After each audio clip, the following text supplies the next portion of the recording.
was me playing an amazing intro tune on my guitar. You've missed it now, so sorry. John Mayer-esque levels of guitarism there, Andy. No. It was incredible. It's such a shame that everyone missed it.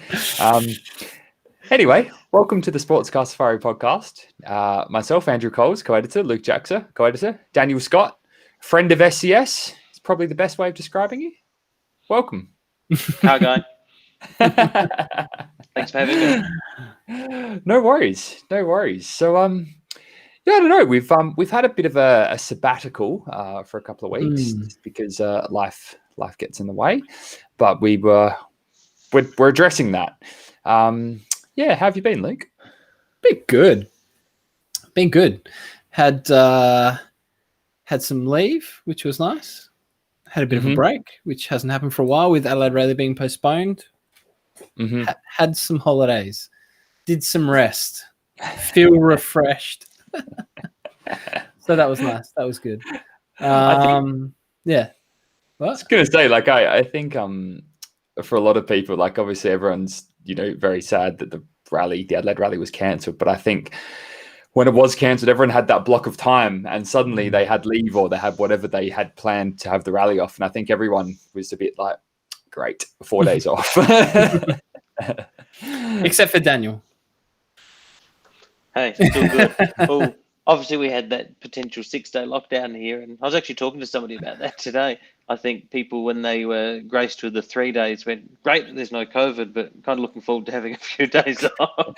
Yeah. But things are busy in our household. Obviously, work from home. Yes. No, in my gig, that's a bit hard unless I can fit 30 cars in my driveway. But you're trying. You're trying pretty well. We're giving it a nudge, but that's all right.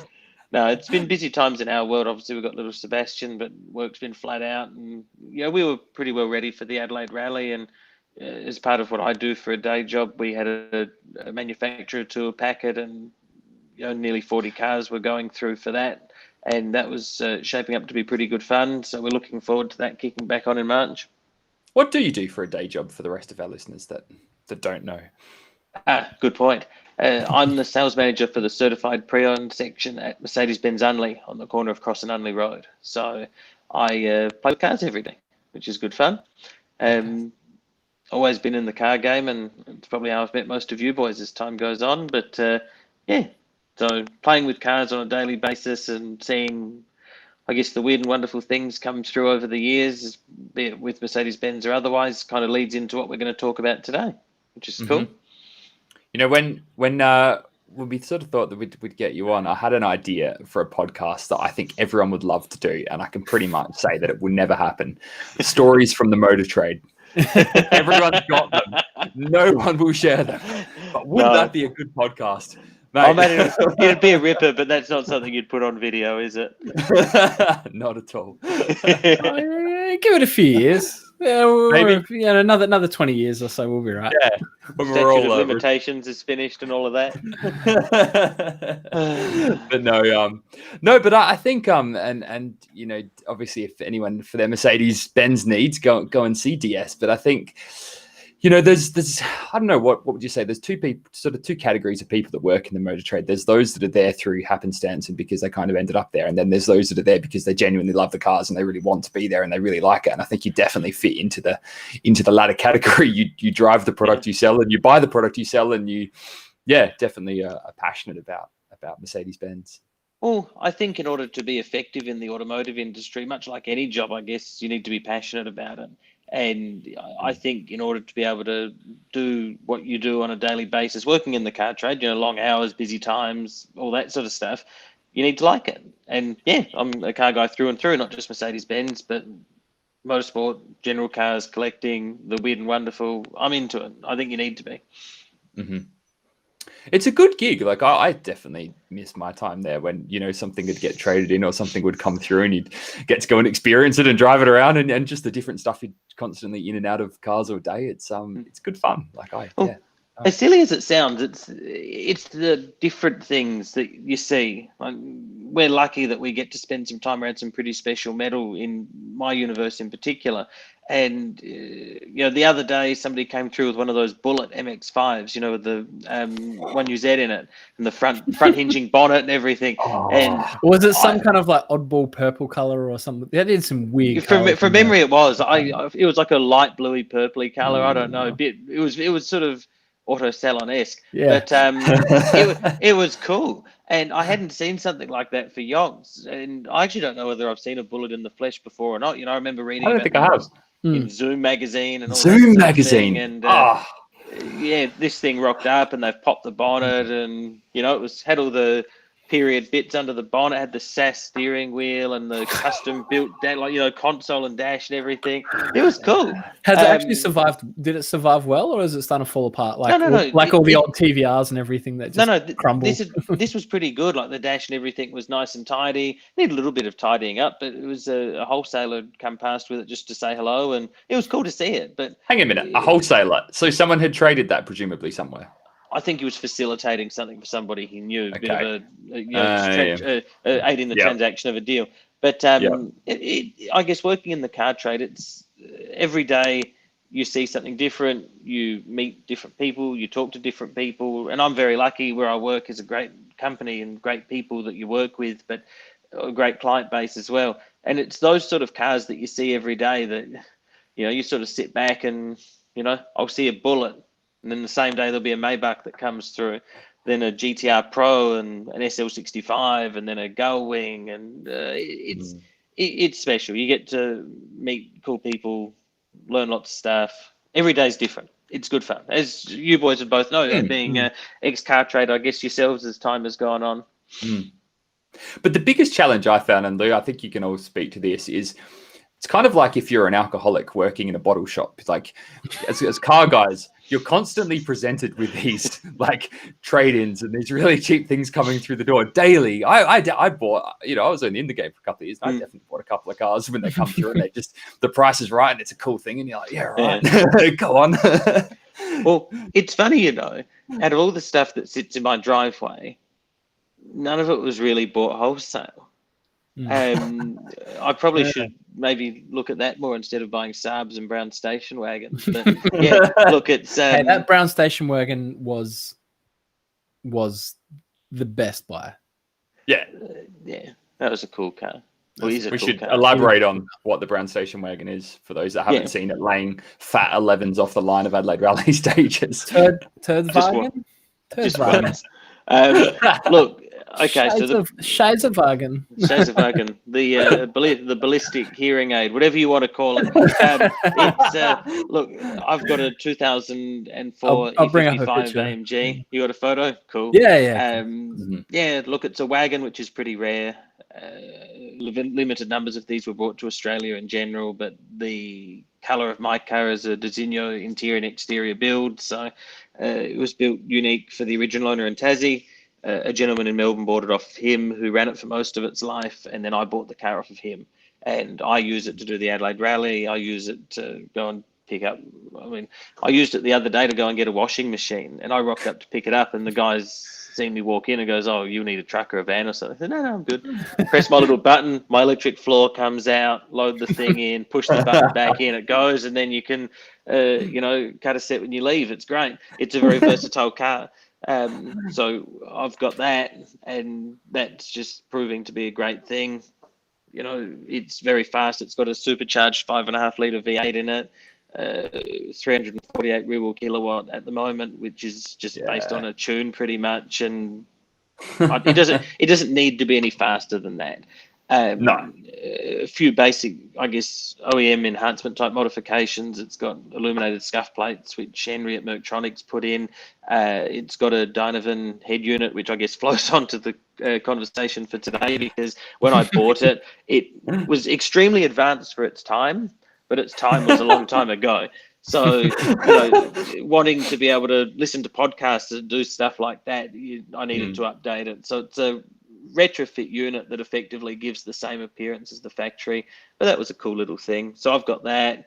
I've got the 108 which is 280 SE, mechanical fuel injection, local Adelaide, a local Australian car. That's nice. And the Saab. Well, it's not your Saab, is it? No, good point. Belongs to my son. And how old is your son? He's 4 months old. No. It's look. The day he was born, I was sitting in the Ashford Hospital, and I said, "You know what?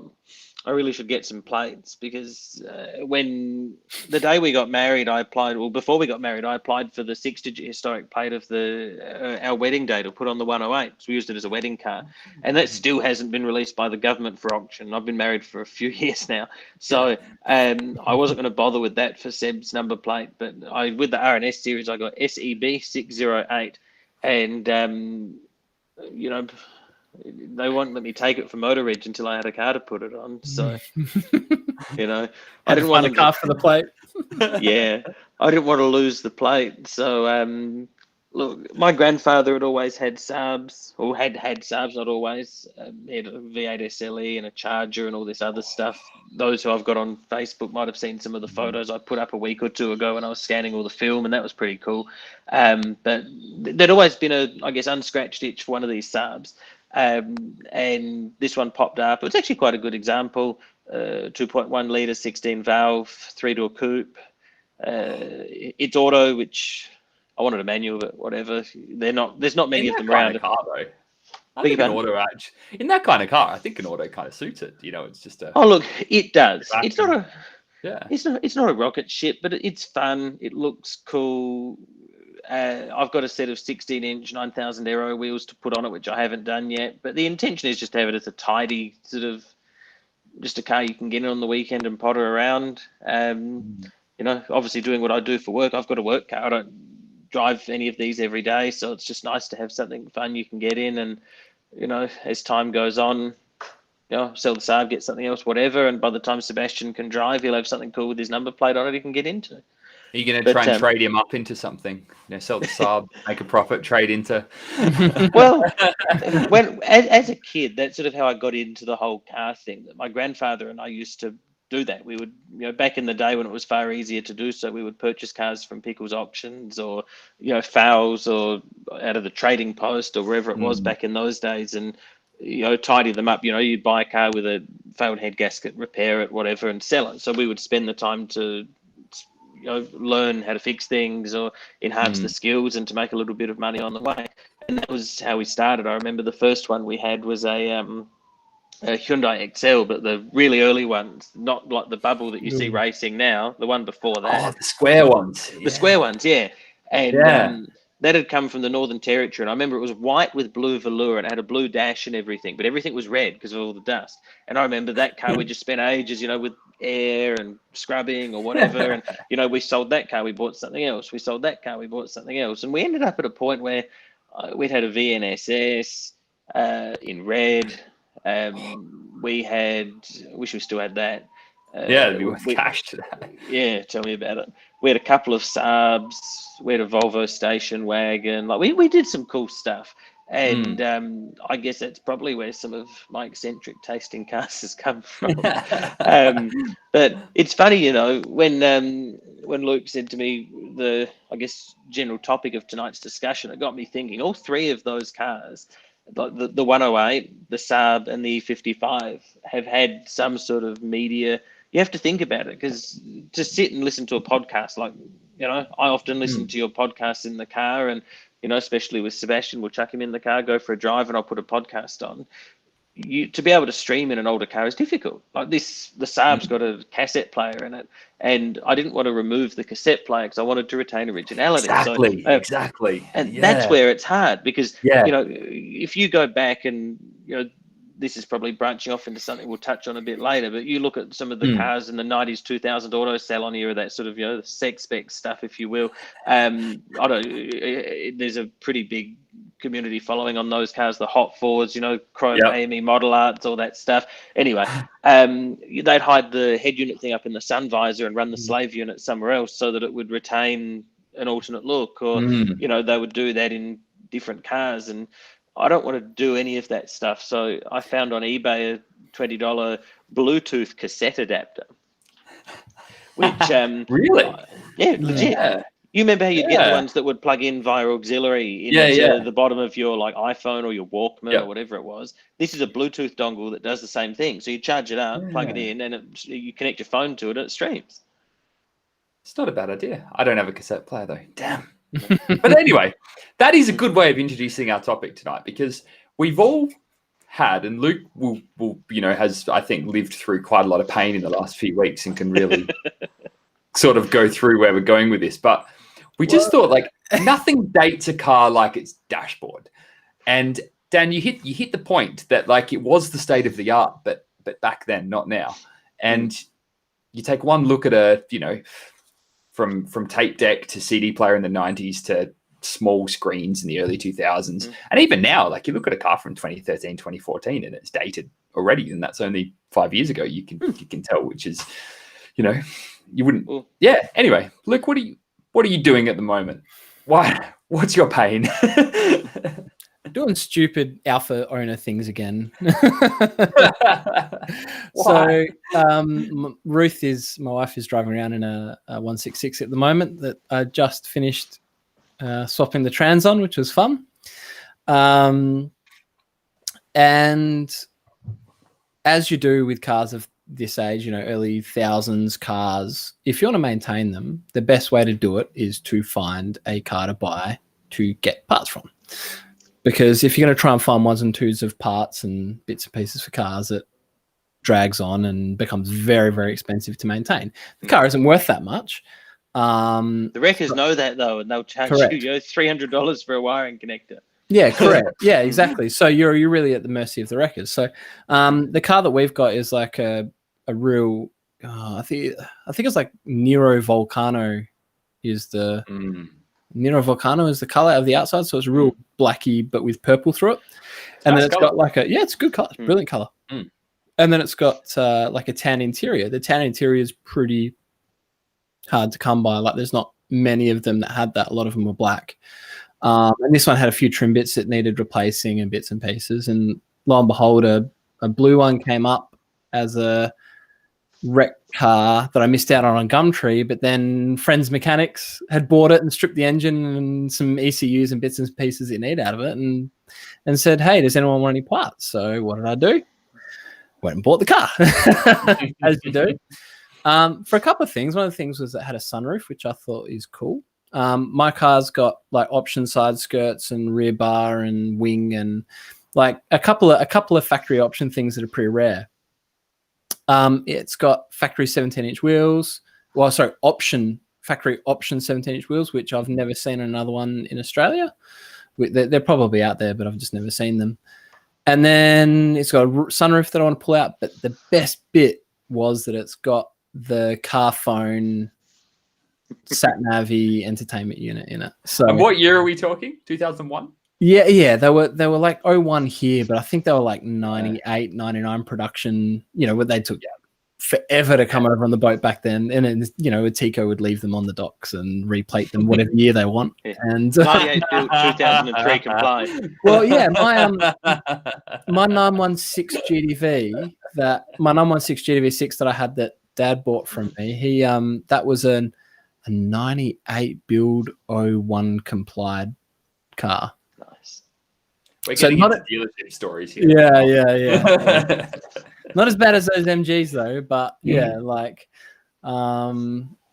there's a few years seem to disappear between model years on those things. So that kind of got me thinking about like, and I guess working in the car industry, it was like, you're getting excited by like stupid factory options, like and especially infotainment. Well, yeah, no. This one's a bit of an interesting one. I was going through. Actually, I might bring up a picture of it. I was going through it. This is actually a bit of a weird one because it's one of the ones where you still needed a SIM in it, but it was actually all built into the head unit. So you actually, hang on, I'll bring up a picture.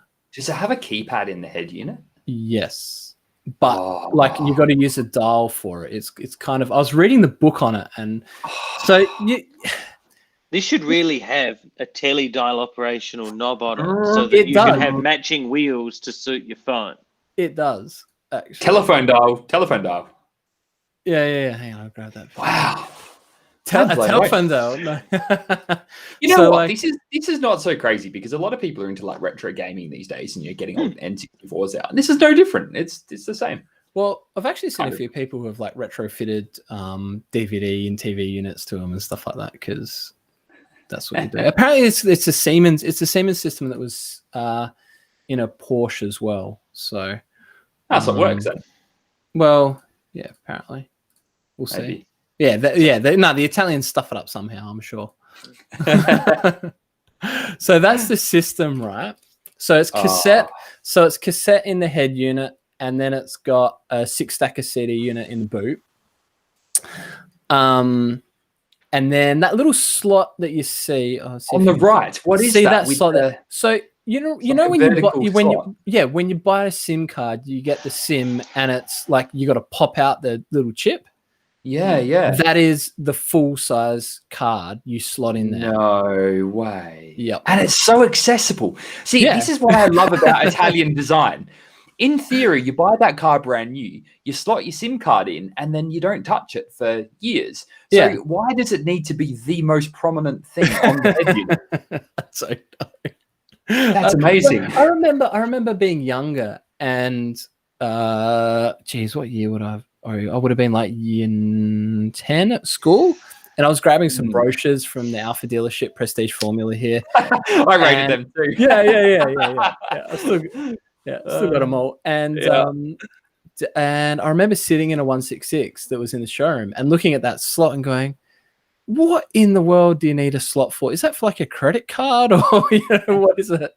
I never knew no that was idea a what phone it was. slot. Yeah, It's the SIM card slot. So SIM card slot. yeah. So With the little hole, the finger grab, so you can slide it out easy. yeah. So when you go to Amazing. eject it, you can pull it out and off you For go. the once every 3 years that you need to do that. Well, yeah, maybe. I mean, the other thing that needs to be fitted, like when you fit that, there's also like a roof aerial that needs to go on as well. So there's a fair bit of mucking around to run cables and do stuff. But Is there a modern variant of that though? Could you run? I know it sort of takes away from the originality of it, and that's half the reason we like doing these things is so you've got the full original setup. But could you run a aftermarket like under a parcel shelf type get up or? Yeah, but I'm really excited to cut holes in roofs. That's where a lot of this factory stuff comes in. That if you can get your hands on original accessory items, and you sort of see it through all genres of cars, be it European, Japanese, Australian, whatever. You go to a show or you get on a forum or whatever it is these days, and you see people running. I guess it's almost like this OEM plus type mentality of getting factory accessories and integrating them into the car. And I love it when you go to a show. And there you go. Have a look at the brochure. So I've got. So this is part of what set this off. Oh, Luke, you need to full screen yourself. Yeah. Yeah. We need to So do this. There'll be some great snow bits in Yeah, there. yeah. So anyway, this is Alfa Romeo accessories. I grabbed this out of a 166. I was pulling parts off at U-Pull, and I found this in the books. I'm like, I've never seen this before. This is pretty cool. So like as you go through it, it's got sorry for the viewers, but it's got a mix of like 156 and GDV bits and pieces, but it's got like the ski racks. Ski rack. How good are the ski racks? Oh, mate. And then it's got the horrible 156 body kit in it that With the that- Toyota Super rear wing. Yeah, that kit is almost so bad it's good though. Now, well, it's almost ironical. Kind of, yeah, it could be. I've seen a couple for sale with it and kind of gone, maybe, but they're all silvers and they're all pretty hammered. But so anyway, looking at 166 stuff, like so for me, what was really cool is I've got the skirts, I've got the rear bar, I've got the roof lip on it, and now this car came with those 17s on there too. So it was one of those things that, yeah, Dan, you can probably do. I could probably find another aerial or do something, but like, it'd be one of those. It takes away from the appeal 20, of it. 20 or 30 years, like having a 166 that's got like basically all the options that you could have back in the day still there it'd be pretty cool. And so the Sat Nav runs off the same head unit aerial in theory. Well, I don't know. So this is one of the things. This is one of the things we'll find out. So I don't know if it's actually got the nav or not.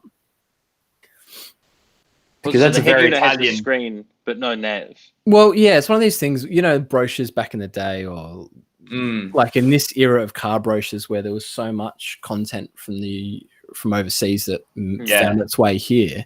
You're not sure what options list or whatever is actually correct. So I know that the later, like the last series of the 166s had Sat Nav as a standard thing, but it was always kind of semi-listed in a lot of brochures as an option. But yeah, I don't know. We'll see. We'll plug it in and see what happens. I just want to be able to give people like car phone number. Like this is my car phone. Call me. Luke's car phone. Well, and have your voicemail set up. Sorry, you've reached Luke Jackson on the car phone. Yeah.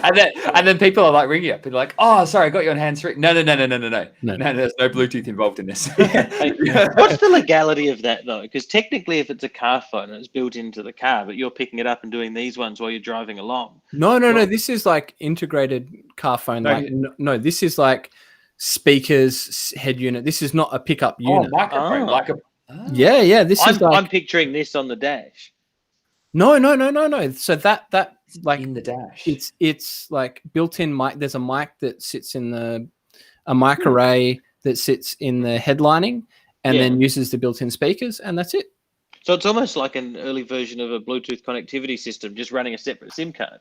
Yeah, pretty much. The whole phone. That's pretty cool. Yeah, which is the bit that I'm really excited about, right? Because it's still legal and you can. But the thing, like, I don't know if that would it even be 3G? Could you put a 3G card in and it still work? Or is it on like? Well, the other thing is, I mean, iPhones they use a micro SIM these days. Yeah, but so you can even get a full card. SIM? Yeah, you get the card. So when you have to go and get it. Yeah. It ships as a card, and then there's like punch downs inside the SIM. So there's full size SIM, 3/4 SIM, and then there's like a micro SIM, and so you punch down what you need. So you just don't punch it down and throw it in. Or I'd make something to make it work. What you'd have to do to make it period correct is get like a store card or something from that period and cut your SIM card in it. Like get a Rowan Jarman store card or something like that. You need like an old Telstra SIM, or like with the orange and blue logo or something like that. That'd be pretty cool. A telecom SIM card.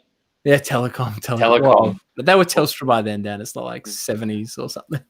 So I really hope your nav works, because I would love to see you try and drive from your house to like the city following late 90s Italian Sat Nav directions. Yeah, that would be pretty funny. Be like, we'll see. Sends you via Wollonga or something like that. And does it make you stop every 20 minutes for a quick cafe and something to eat or something? How does that work? Yeah, it's got like location of espresso stops on the way. but in 1999. So like not and they're all just Chibos. That's it. But Luke, you haven't told us the craziest thing I think you're planning on doing, because this to me this sounds like sheer madness. What? The sunroof. Oh yeah, what about it? Yes. You told me that you're planning to cut a hole in the roof of your perfectly good car and try and retrofit the sunroof from the parts car. Well, how do you think they did it? How do they think they did it in the day? You should see. So, like, I mean, yeah, true. That's a good point. Right. The hole he cuts will be more in the middle and centric than the one that they would have done in the Alpha factory anyway. Correct. This is very true. So, like, you look. So this is one of the. I'll show you this because this is quite. I'll have to hold it up a bit, Dodge. I guess you changed the headlining too, don't you? You got the whole thing. Well, yeah, and the headlining is another thing. This is one of those things about, factory options, right? Quotation marks, everyone. Yeah. Like, it's a proper hack job. Like the roof lining is not like nowadays where it's like, oh yeah, look, we've got this special molded roof lining for the sunroof models. No, we've putting in sunroof, but we've chopped the original one out, so there's about 15 centimeters of the original left, and then just put in new roof lining material over the top of that and the sunroof.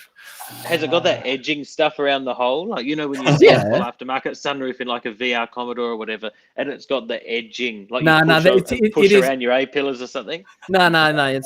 It looked half decent. It was dropping a bit, but yeah, like this is what it's like, and I'll show you. We've already got one volunteer. I'll bring my Sawzall. Oh yeah. So look, see that? That's the original factory sunroof mounting. Way. So that's a piece of bent steel with some hex-headed tech screws and just some Sikaflex under it. They've Yeah, Sikaflex dude, screwed it through the Sikaflex everywhere. That's to stop the rust. Well, yeah. Well, the holes the they've drilled. transfer of rust. So I'm looking at that going, yeah, I could do that. Like, I stand corrected. I'm judging it on like a modern sunroof going, no, I don't know about that. But no, you could definitely do that. I must admit, and it's not like the roof's been specially molded to fit the sunroof. It's like, no, they've chopped the hole, Sikaflexed it in, just bolted some tech screws, like tech screws in, and Sikaflexed it again. And then off you go. So yeah, I can do that for sure. I'm glad to see that what. Dude, even this. I've chased the power wires for it, right? I got to look at the wiring diagram and see where they go. But the power wires are those splitter plugs. They're like you're not even splicing in properly, right? It's just like clip, in you go. That's what I found, and I've gone, oh yeah, there'll be like a separate relay I'll need to pull out. So I'm chasing the wires. I look at the wires and they just look like something you pick up from Big W wires. And I was like, oh, got it. And then, oh, really? Spliced? Oh, that's nice. that's like the DIY head unit in your driveway when you're 17 years old and you want to go out and crank some keys on the burnt CDR that you've made in your computer. Good times. Actually, you need to get 2 of these roofs, Luke, and you need to stick a second one in the back. So you got a pano roof for the kids. It's got the book in there too for the brand of sunroof. That's a Webasto. That's an aftermarket. That is an aftermarket. That's not Alfa Romeo. Yeah, but that's what they would have done. That's what they would have done. So there was probably some dude at the docks just putting these in. I was going to say, was it fit in Australia? Was it done in Australia? Well, I mean, considering the car was built like it was complied 01, the installation date is the 28th of 9th of 01. So that 100% would have been on the docks. On the docks. With a death wheel chopping the sunroof apart. So if I think with my level of OCD, I can. Is that even factory? That might have been like a dealer fit option. Yeah. No. Well, Alfa Romeo didn't offer what do you define factory as, isn't it? Sorry, a Tico have gone, we can give you a sunroof. Well, that's what Ford used to do in that period as well. They ran. I can't remember if it was Webasto or Hollandia or whatever the equivalent was back at the time, but it was effectively the same as what you would get if you went to Sunroof City, and obviously they do a very good job of their sunroofs, but it was effectively the same as if you rolled in there and said, here's the keys to my GT Falcon, whack a sunroof in it. I guess so. Yeah. Well, I mean, that was the same experience I had. So my experience was with those, like VY kind of era, VZ era of Holdens, and that was the same thing. You go to Sunroof City. Aftermarket, you could put a sunroof in that was virtually the same as the factory one. No big deal. A lot of stuff is done on the docks. Yeah, 100%. Heaps. Like, I remember all the radio codes back in I can't say the brand, but no, I can say the brand, Land Rover, back in the day. It's not out of the country, you're fine. Statute of limitations. No, actually, this is common knowledge that we a lot of people know this. So all the radio codes were set by the dock workers locally and then allegedly recorded into the car. But there was a batch of Freelanders of about 3 or 4 years where whoever the dock company was lost all of the records. So there is literally no record of the radio codes for like 3 years worth of Freelanders. So if someone loses their handbook and they come and ring up Land Rover Australia have no idea. There's no way, like it's a dead unit. There's just nothing to do. Wow. And there's no generic override or anything. Nah. it's code and the other thing I want to bring up about these early nav, kind of entertainment unit systems that I think is missing a lot in the newer ones. The new ones are pretty intuitive, right? You get into it, you can kind of go click, click, done. Like I'm kind of there. Well, you can talk to them. Well, you can talk to them and things like that. Like, they've come a long way. This is, in the brochure, the quick guide to the use of the Alfa Romeo ICS system. quick guide, right? You're looking at it and you go, look how many buttons there are there, right? And then it's like, to do radio, select key 3, 4, 7, 10, 11, blah, blah, blah. And then hang on a minute. You want to do telephone, insert a SIM card, turn rotary knob, blah, blah, blah. Like, there's a bit on there, isn't there? This is not a quick guide. Wow. This is like... No, that is the quick guide. You want to see the long guide? Well, yeah, I got that too. Those quick guides are coming back, though. You get those with a modern car. Like where I work now, you get a card that literally has a picture of the dashboard in the service or the new owner's books when you get the car. And it's actually not too bad. But I think through that period, Luke, what you're about to show us, how thick is this book? This is 76 pages. So this is just running the system, like just running the infotainment that's system. just infotainment. And that's in English. That's not like multi-language. That's just English. Wow. 76 pages of menus. And open that again. Is that like showing you how to play Snake on there or something? No. That's the menu system. Ferrari. But the screenshot examples they've given are in Italian. Yeah, correct. It's like, well, hang on, no. Oh no, it is English, but it's just all like translated English. No. So like this is going through like dialing names, right? And so they've put the names. One of them is Targa Service, Binda, Così, Ferrari, Motta, Rossi, Vitale, and then Rimoldi, Ripamondi, Riva, Ruggeri, Sata, Sforza. It's all like crazy Italian names. Good on. Oh, yeah, the phone book functionality. Yeah. Can you imagine manually dialing in this thing? You can only use a rotary knob. And you have to spell Vitale. No, and you have to manual dial with a rotary knob. While you're driving. Oh, so you rotate it around and it click, click, click. Yep. So and it's a frustrating menu system to get to, but you basically have one knob. And so then what you're doing is you'd be like selecting manual dial and then you're rotating the knob to click through the numbers. If you think about it though, early versions of iDrive or the Audi or even don't talk about iDrive. Well, like before I changed the head unit in my E55, that's exactly what it was like. I mean, that's only a couple of years newer, but that, the GPS looks like a Commodore 64 game, and it's there you go. To program something in. You could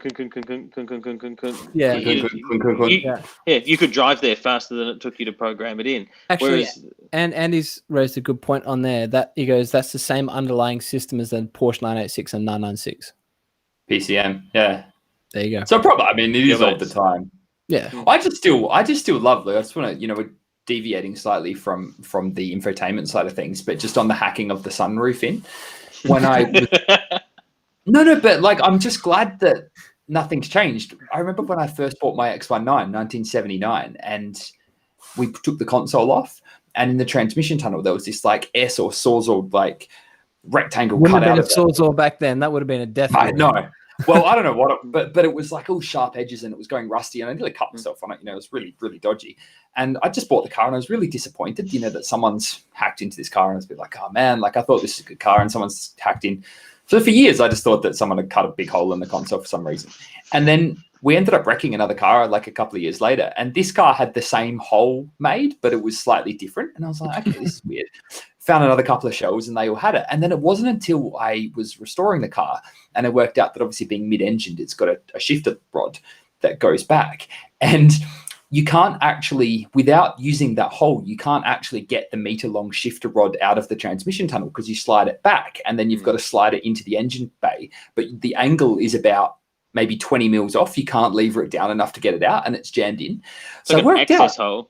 Yeah, so what they've done is they've built all of the shells and then on the production line realized that you can't get the shifter rod into the car. So some guys sat there for the entire production run over like 5-6 years with an air saw going, just cutting this rectangle out. Done. And that's just the way. And I'm just glad that even in the 2000s, they were still, Just imagine that though.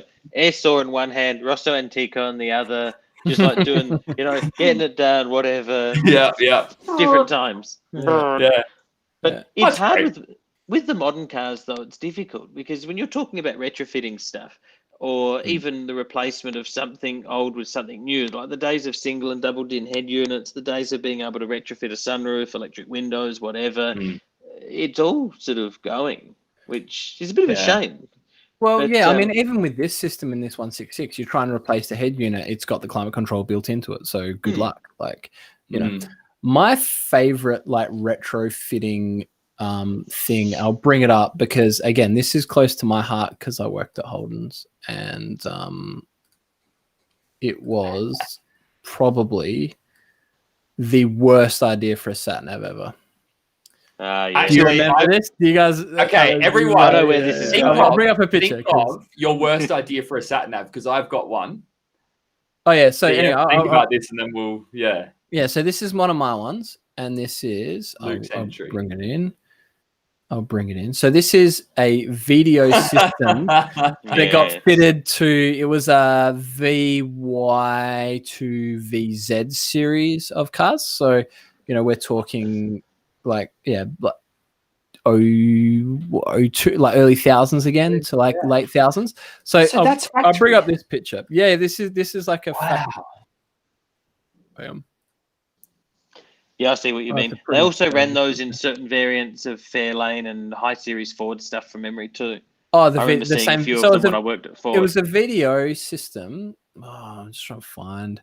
There's the remote for it next to the ship. Yeah. Oh, this will be a good one. So. Yes, there you go. What it is it's like there's a remote to control the system that gets stuck on the like there. So like you've got that there that controls the Sat Nav. The Sat Nav unit and display is there, which is under the gear knob, so you can't really see it. So you imagine you're driving down the road, right, and you're like, I want to see, it's telling you to turn left somewhere. Well, how do you see that? You have to either listen to what's happening, or you have to look. You have change to into fourth gear so you can see. Yeah, and you literally have to look at your feet. You're literally looking at your feet to see where you're going. So it also ate into storage space too. Yeah, you couldn't put your phone or your keys or your wallet there, or like it was just. And that was factory. That was factory. Well, it was a factory accessory. Well, it was a Holden by design. So that was Holden again by design. Yeah, it wasn't like oh no. That was some of them were Holden by designs, but it was actually like on Calais and stuff like that. That's what it came with. So yeah. That series of car had the best cup holders ever too, actually. Oh, they were the pop-out ones. The pop-out ones. Oh. Yeah. I was going to say, what was ever the point of remote controls on head units? I think I've never actually used a remote control on a head unit before, but they all came with them. They just end up in the glove box, and you go around corners. You could have. But has anyone ever actually used, regularly, other than for, that's a novelty that put it away, actually regularly used a remote control for a head unit? Yes, I did. Really? So being good old, 17-year-old Luke, with my 124, with my Fresh FM sticker on the back, which for those of you who don't know, that's a mood. Fresh FM, yeah, dude. Because there was that kind of like Italian and Fresh FM link too. So Fresh FM was like the radio station for the youth back in the day in Adelaide in the early thousands. That was just dance music and stuff like that. It was like the clubbing type music and it was the best. And I bought a Clarion head unit for the 124. Ooh. And big spender. How many weeks work was that? Oh, like months. That was almost $500 for that head unit. It was like a lot of money back then. Did you install it, or was it Tysonics, or was it Tonkins? Freaking, I installed it. What do you mean, get someone to install it? I did it properly. You need the Tonkin sticker, mate, as well. Tonkins are Fresh FM stickers. No. I think I bought that. I bought that from the Tonkins on Goodger Street. Oh yeah, back in the day. That was the space. That was the shop to go to. So anyway, I bought that, and that came with a remote. And so, as Mr. Party Trick, I used to have that Velcroed like on the center console in the back seat, right. And then, so I used to do the thing of like hop out the car and like be at a party or something and like volume up and down and skip tracks with the remote through the back window and stuff. Nice. So yes, I have used remotes for that. But I think in terms of those single din units, nothing beats nothing. Sorry, I'm what? just picturing Party Luke showing off his remote and his battery flat goes to leave, and because at the end of the day we're talking 1960s Fiat wiring systems, which were shoddy at the best of times. No, that was my 33. Power for the head unit to work. Yeah. You just don't coil out sitting there with the ignition on for half an hour. you just couldn't put the indicator on at the same time because the headlight would dim. I mean, yeah, that's factory. No, the head unit would like cut in and out. No. Hey, this. Yeah, I made sure that was wired direct to the battery, so that was fine. That wasn't a problem. No Doesn't matter power if you- loss with that. Doesn't matter if you got cannolis for fuses. If it's hardwired, you're good to go. Correct. Yeah, no, I think the ultimate one that I wanted back in those days of like replacing and crazy units and stuff and head units, I always wanted that Dolphin unit. The Pioneer one. The Pioneer Dolphin. Do Oh, you remember that one? Yeah. That was Yeah. For me, there were 3. Dude. You can get pictures up, yeah?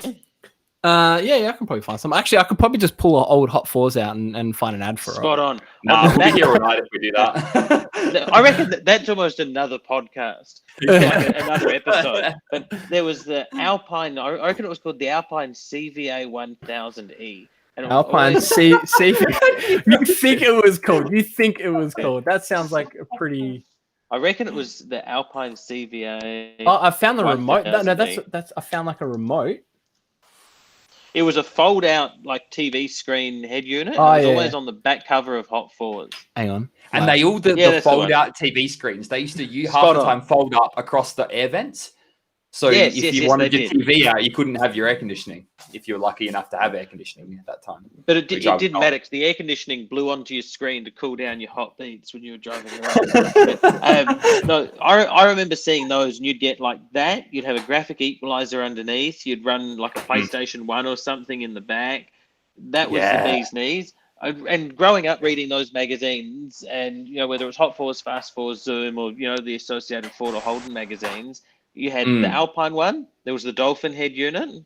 And there was also a Nakamichi one, which didn't have all the fancy screens Nakamichi, or that anything. was upmarket. Correct. That was like, They were expensive, and it looked like a very standard radio. But that was the fancy one. But I remember this. I think Luke's probably got one. It's on the back cover. no. No. On the back cover is have a guess what else would be on the back cover of a Hot 4s. Other than what year is this one? This is Just car insurance. Oh, No. I got a glimpse. I saw That it. looked like a set of Dolces or something. Yeah. This is 06, so this is pretty late. That's Tempe tires. Nice. Temper tires.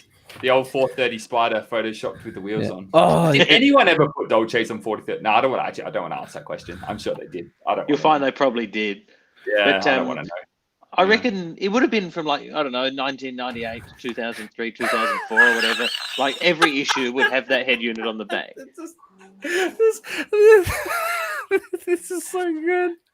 This is so good. You just go back to the ads and go what is we're talking about audio those power charging accessories. Those resistors. Capacitors The and stuff. capacitors and resistors.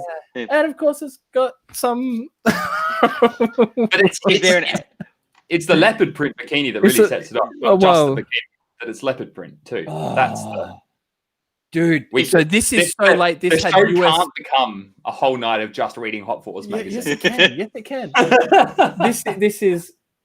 This is early USB on Kenwood systems. I remember that.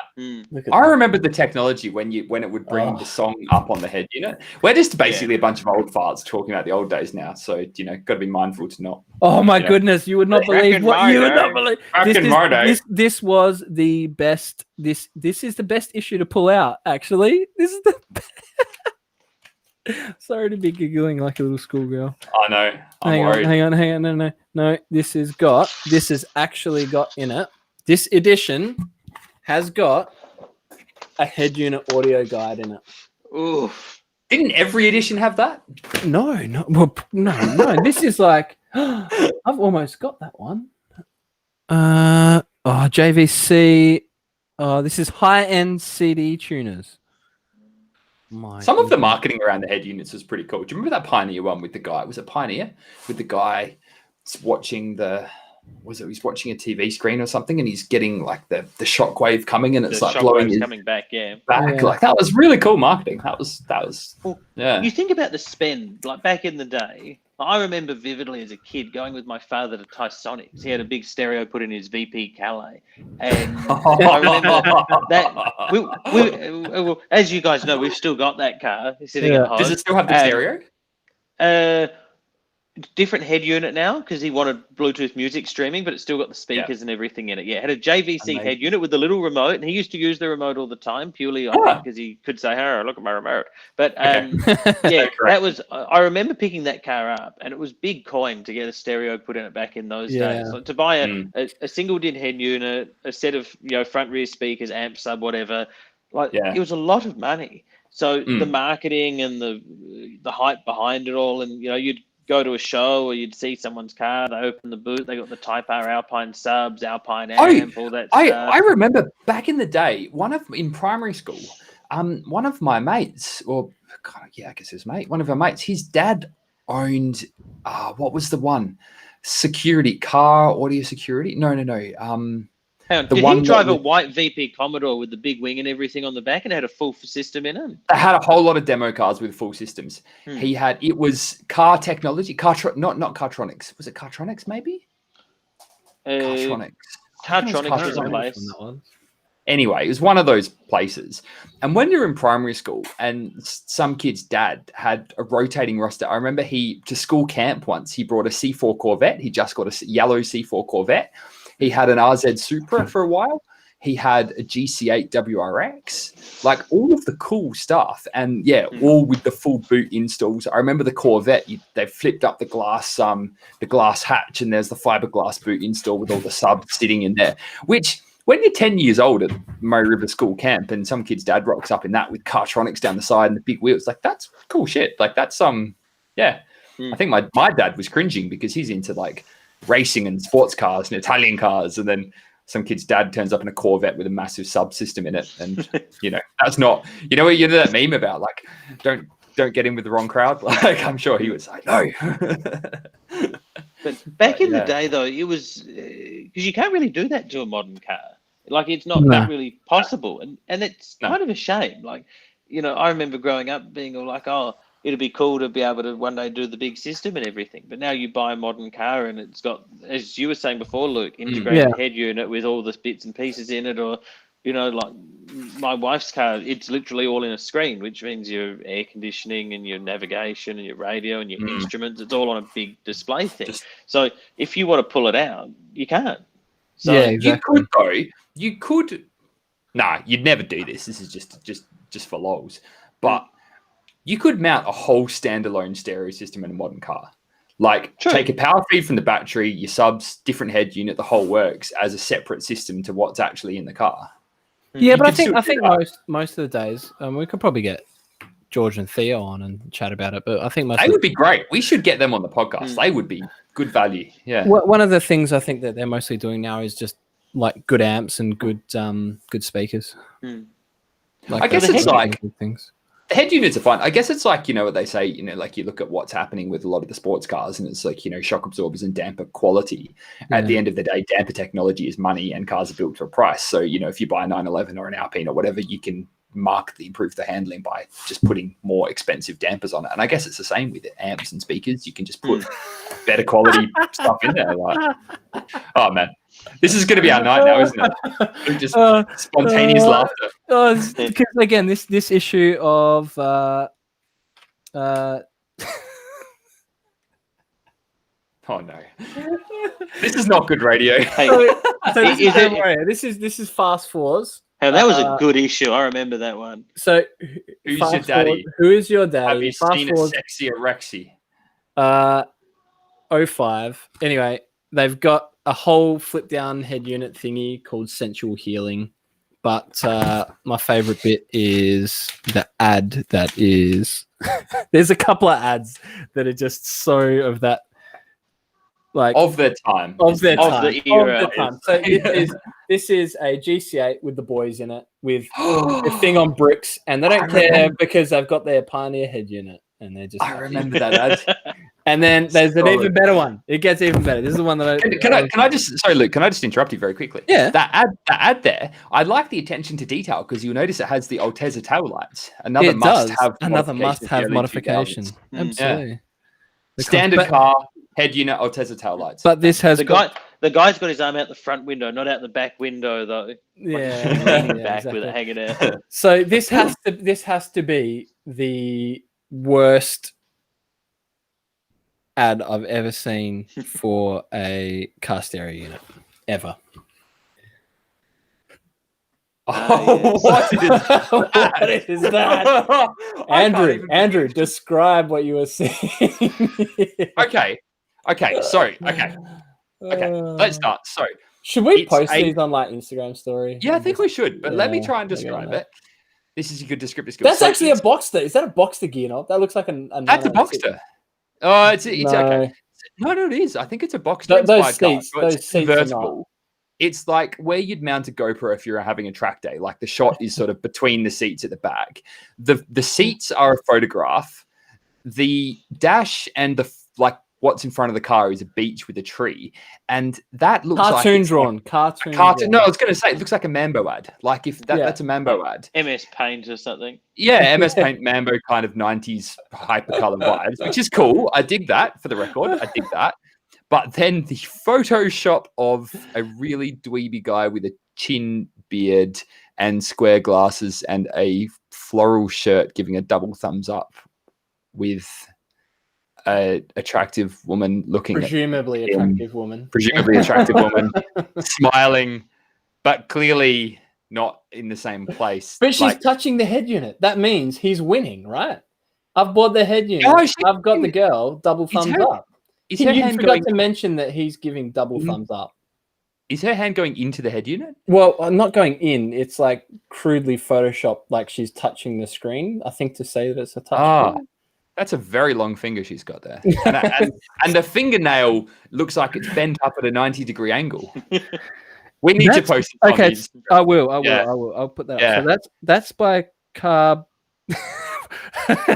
I'm not even Understatement of the year. Understatement of the year. Little asterisks down the bottom. How many instruments has that car got? I was just trying to count them as you headed that up. It looked like there were about 10 dials going on there. I think so, mate. You got to have them. No. So understatement of the year. In asterisks underneath. Photography used for illustrative purposes only. But it's for a brand called Car Linear that apparently Autobahn sold. So that's probably a Xander question. Xander, you know what? About that. Let's ask Xander and let's post that on Instagram. But we shouldn't laugh because they probably made a metric shit ton of money, and they're probably sitting in a nice house on the beach driving a 911 now, going retired. Oh my god, that was a thing, wasn't it? Don't mock the hustle. Don't mock the hustle. Sorry. I'm putting that down because this is a whole show. That's a whole show. Anyway, yeah. DS, what is the most weird infotainment system you've had to deal with? Can't say BMW iDrive. Most modern cars are fairly similar, so I have to sort of think back to early, late 90s, early 2000s type stuff. I guess the really primitive GPS systems, like I've seen in E-Class, S, SL, whatever, where the navigation screen is sort of offset to the left. So you've got the head unit, the basic button operation. The screen is probably, it's a lot smaller than that Commodore screen we were just looking at. So they're not probably too weird and wonderful, but just very cumbersome to use. And by modern standards, the map updates and things like that, as you were alluding to before, Andrew, to drive a car down the Southern Expressway or something like that, they'll think you're driving through the Sigma factory or whatever it is down in Tonsley.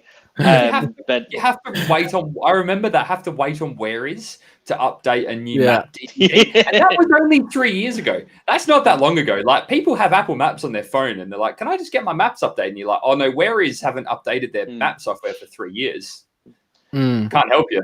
But those early ones are all discs too. They're all like DVD discs. DVD discs were very expensive to buy. Like to buy an updated disc for one of those, you weren't talking hundreds. Some of them like $1,500. But I think that period of time, like around the time of the 166, my 55, sort of that era, there were a lot of cool, I guess, optional things that you could get. Like even stepping away a little bit from sheer infotainment into interior stuff, like you've obviously got this car phone thing. Some of these cars had refrigerated center consoles or fridges in the rear armrest.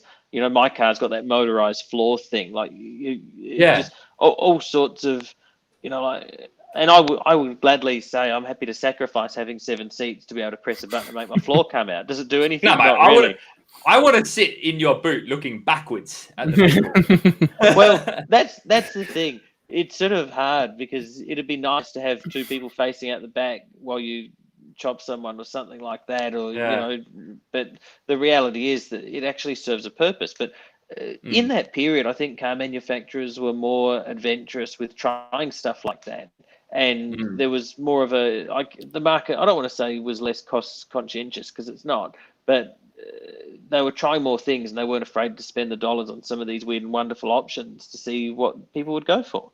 And I guess, again, with modern cars going the way they are, it's much more focused on the infotainment side of it, and having Apple CarPlay or the ability to wirelessly charge your phone and things like that. So the weirdest thing that I would have seen would probably be some of these sort of oddball, like the HBD nav, or the mounting of some CD stackers and things like that, or in-dash hard drive stuff.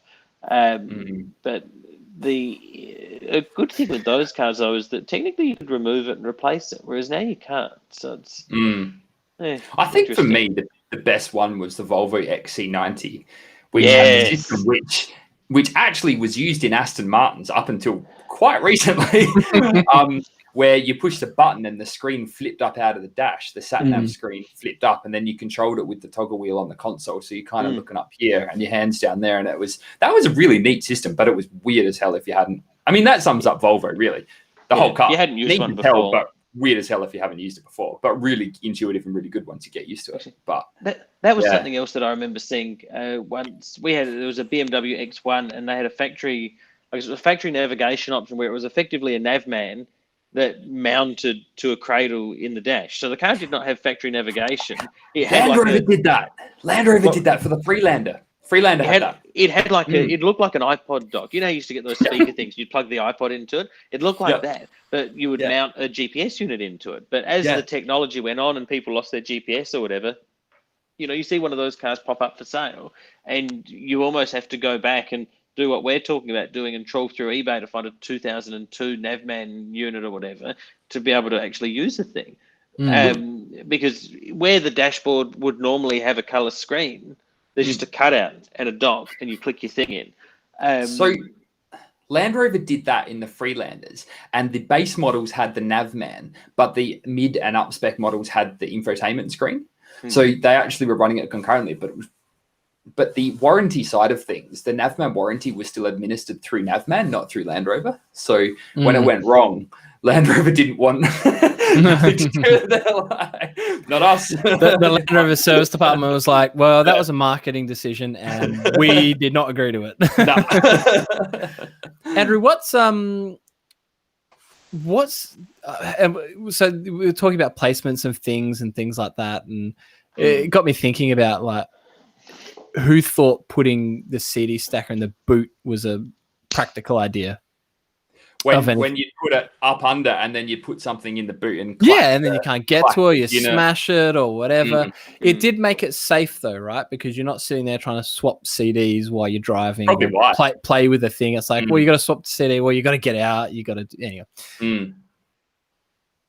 And got me thinking about CDs, and then we got chatting the other night about your Porsche system, which it actually works. Crazy. So anyone that has a sort of 986, 996 era Porsche, you've got a good chance of having this, because there are a couple of different center console options. So in the 996, 986, same dash, they're identical, and the kind of the top 2/3 is one piece. Because they had the six stacker in there too, didn't they? In the dash.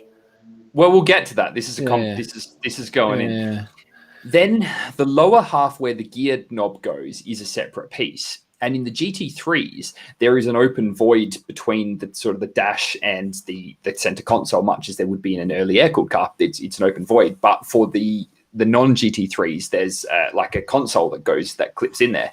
And you can convert it back to the GT3, which I want to do mine at some point, but the carpet's quite expensive. So anyway, so different options. Mine has the CD storage option. So which I've got a picture of here. Yeah, that's it there. So sort of the 6 inches kind of, so you've got the head unit itself, which sits in the dash, and then there's that separate sort of bin, and it has 4 CD holders. So it's not a stacker, they just hold a CD. What, because I didn't know what CD were back then? Or Well, it's only a single disc head unit. So, you push the button and you can flip the face down.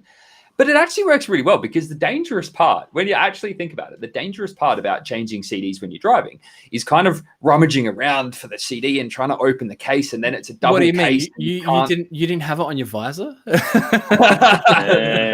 Hey, no. But you're trying to open one of those double cases, and then you don't know which way it opens, so you're trying to spend 30 seconds opening it the wrong way, and then anyway.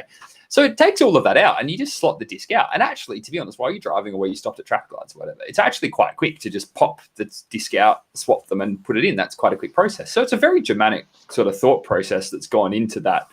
So before you drive, you think about the 4 or 5 CDs you want to listen to on that drive, and you put them, pre-stack them. And but then it's different options so Andy commented the PCM update, which he has. So I have the Blapunkt CDR22, which is the very basic single CD unit, whereas Andy has the 166 style PCM, which is a has Siemens trip computer and Siemens thing, and that sits in there. And he kind of can't remove his console because that's where the brains of the whole infotainment sits.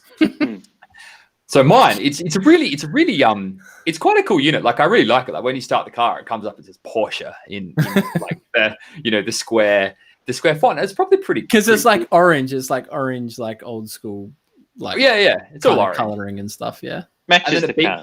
Matches the car. When you flip the face down, and if you take a CD out, it has a timer on how long you can have the face flip down. And it really aggressively beeps if you take too long to swap the CD around. It goes up, burp, burp, burp, burp, burp, like really aggressively, like you think the engine's about to explode, and it's just because the face of the player's been down too long. But the weirdest thing it has, and this genuinely freaked me out for the first couple of days I was driving the car until I kind of worked out what it was and how to stop it. It has this little button called TP, which is traffic. What's the P? I can't remember. I wrote it in the post this morning, but it's basically traffic notifications. And I don't know if you guys traffic program, Andy. Traffic program. That's it. I don't know if you guys get this in Australia because is that what that is? So that TP thing was on the Alfa 147 for years. And I was like, what the heck is TP? Sorry. Right. So PA would often have the same, all of the radio stations in the UK, and I presume Europe does this too, whenever they do a traffic broadcast, so on the hour, on the half hour, whatever, they'll do, their 5-minute traffic updates. They must somehow, and I don't know how, they must somehow flick a switch which tells the broadcast signal that they're doing a traffic update. So whatever you're listening to, it doesn't matter if you're listening to a CD, if you're listening to a different radio station, it will cut to the BBC traffic update wherever you are. And it will give you can hit the TP button and then that sends you back to your CD. But it's really aggressive because if you're just cruising along at like 8 in the morning or 5 or 6 in the morning, you're pretty tired and you're just driving out to something early on and you're listening to something really soothing. To be fair, I actually listen to a lot of classical music when I'm driving because it's just really soothing and peaceful. So you're kind of chilling, and then it will cut to BBC and the like radio shock jock saying, "This is your traffic update," blah blah blah blah blah. Like, and you're driving, you're like, "Oh, what the?" But the weirdest thing out of it is that it knows which county you're in the UK, and it flicks to whatever the local BBC is, and it comes up on the screen. It'll say like Cambridgeshire, Warwickshire. If you're in Oxfordshire, it'll say BBC Oxfordshire, and it knows which county you're in, and it cuts to whatever the local radio station is. And it's obviously like it would have been pretty high tech in the day. I can't believe that's still working. They still do it. And I know that it must be a manual switch that they have to do because a couple of times the disc jockeys, the DJs will forget to switch it off and they'll do their traffic update. And they're normally pretty good at when the traffic update finishes, they switch it off and it goes back to whatever you're listening to. But sometimes they forget to switch it off and it'll just roll into the next song. And then you'll get like 30 seconds into the song and then it will flick back to like whatever you were listening to before. And they've gone, oh shit. Yeah. Just a really weird habit. And I guess now that people use, nav on your iPhone and Apple Maps and you've got traffic predictions and, you just kind of don't need it. But back in the year 2000, that would have been actually really useful and really high tech. Like that would have been a real premium option to have. Like Google didn't know where everyone was and how fast they were going. So, so they can provide updates. Yeah. So two things. Well, I wanted to, Dan, you spoke about getting modern connectivity in the car, and this is why I've had to sort of pester everyone I know to borrow CDs because my pet peeve. I hate anything non-standard in the dash of a car. I refuse to have aftermarket cup holders, phone mounts on the windscreen. I hate all of air freshener. I hate it. Won't have it. I would literally rather have my phone on my lap, looking at my nav on my lap, than have it like on the windscreen. I hate it.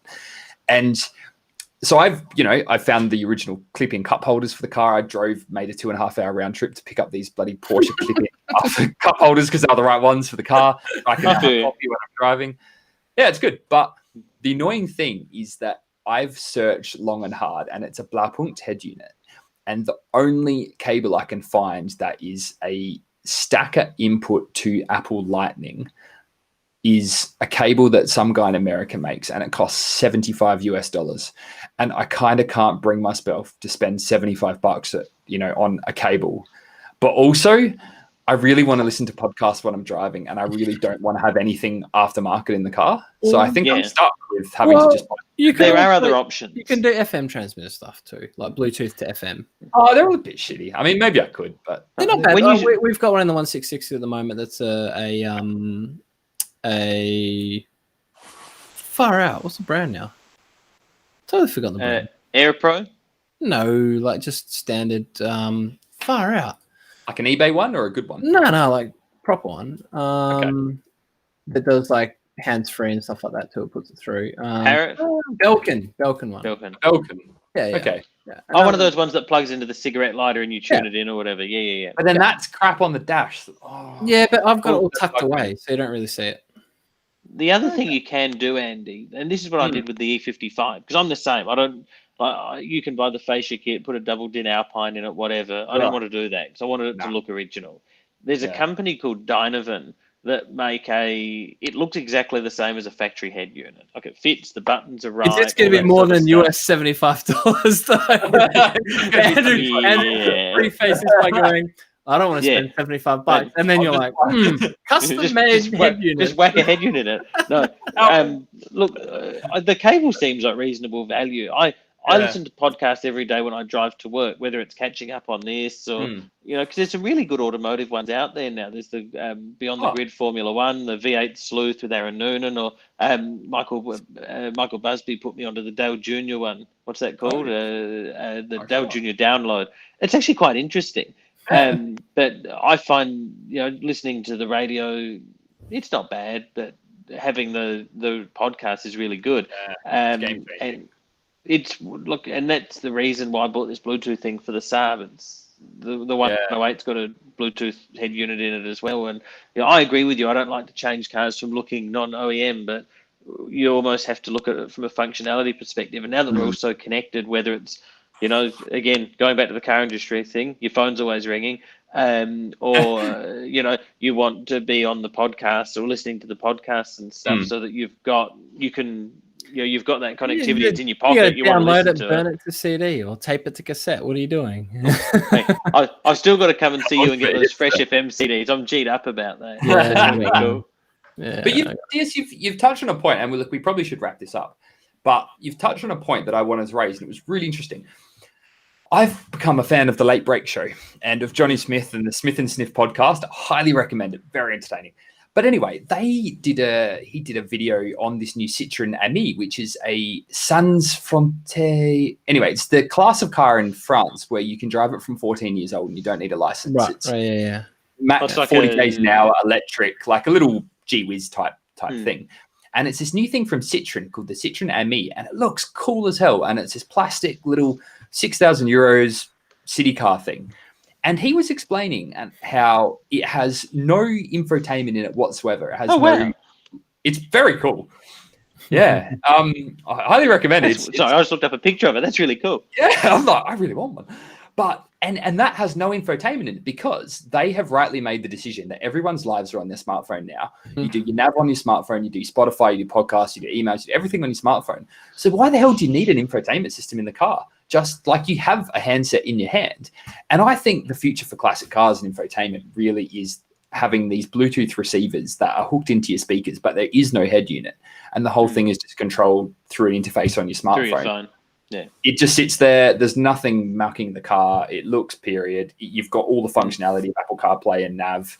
I think, especially with things like Siri and stuff like that. Like even with the Fiesta that I drive for work every day, like I just use Siri for everything. I don't even need to touch the phone. Just, hey Siri, continue playing the podcast for me. Yeah, no problem. And then off it goes. So like you don't even need to touch a phone or touch a screen or do anything really. I mean, because DS even, I don't know if you can comment on this, but certainly in the, I mean, I know that the Land Rover navs in the last 18 months are better, but as recently as 2 or 3 years ago, I would still use my phone and Apple Maps because it was just so much better than the nav system in the car. So like, why even have it if you've got one in your hand that does the same thing? Like, why do you need it? It's probably the rate of updating of the systems. Like, you know, I'm not saying this because I work there, but the Mercedes-Benz systems genuinely are quite good. Like, they're quite user-friendly and all that sort of stuff. But I guess if you're looking at cars that are 5 or 10 years old and requiring map updates, depending on what kind of vehicle you're looking at, like, you know, Subarus, Toyotas, etc. I remember I had my Liberty, and that had, what year was that? That was a 2008. And that ran an infotainment system that was based on all the Where Is stuff. And they stopped making discs for that car, like, not long into it. So it was half redundant. And, you know, you could kind of get one off the internet and hack a Toyota one to work or whatever, and it gave you slightly more updated maps. But even with that car, and that was a while ago, I ended up just using my phone because the system was good, but you couldn't update it anymore. So the short answer is, Andy, yeah, you're right. Having the phone system is really easy, and especially for a classic car, or even some of the older stuff now where you can't buy the SD card or the chip or, you know, the cassette or 8-track or whatever it is that's got your GPS stuff on it. It's just easier to have it done that way. Run a Bluetooth amp, and you see all these companies now that will modify Becker Mexico, or, you know, effectively take the guts out of your head unit, whack a Bluetooth receiver in it, and or I know Porsche were doing they do a retro head unit. So expensive. Mucho pesos. Mucho pesos. One of the guys at work was showing me. It looked wild. And I think the Instagram like a guy with the Porsche, what's his name? Ted Gushui.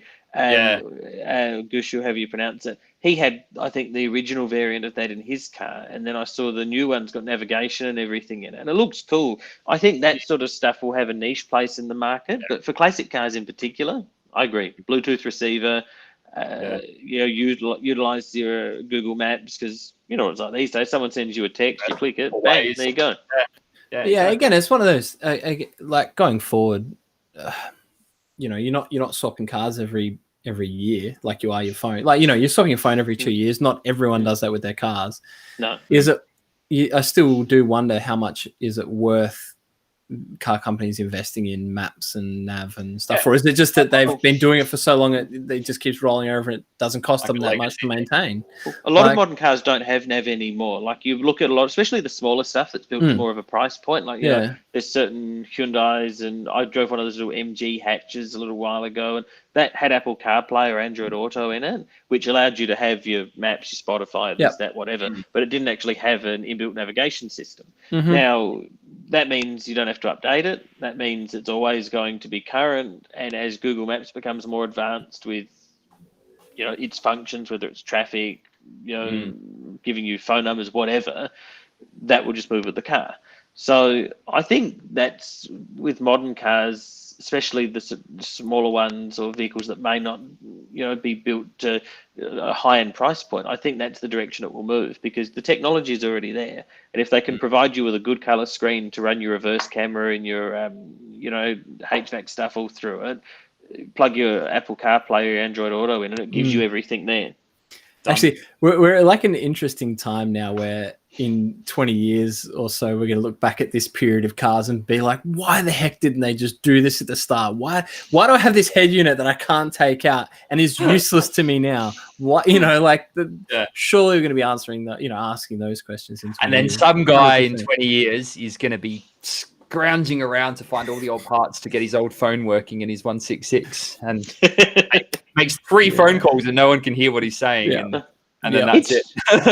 This is a thing, though, because this is what people are doing now. I know we were joking before about hot forwards and fast forwards and everything, but there's a bit of a group of, you know, I guess culture, whatever, of people who are restoring that style of car and going with that style of interior modification with the gauges and the big stereo fit out. And you get like wanted to buy posts on Facebook for the old digital equalizer systems that would be 2 singled in units. Oh, You have the Dolphin head unit and then the digital equalizer underneath that matches the Dolphin, so that you've got a whole center console of your head units. But people are trying to buy that stuff. And there's actually guys out there who post, hey, I've got it. And they've got a shelf with 40 of them because they've obviously been going to U-Pull and collecting the stuff over the time. That's going to be worth money because people are going to want to do that. It's a period correct build. It's like, you see muscle car guys going and trying to buy original accessories from, the HT Naros or whatever, or, you're doing, Luke. Yeah. It'll be interesting. But except nobody wants 166s, so it's cheap. Well, I think if we look back in sort of 10 or 15 years from now, we'll be looking at, these hot fours, or when we were all 15, 16 years old, whatever, we'll be trying to replicate what was in back then. And I don't think so. No. When I say that, I'm not talking, dragons on the side and engraved brake discs and all that stuff. I would love a yellow S15 with the what was it, the Vertex kit or whatever that flared out a little bit at the bottom and some work wheels.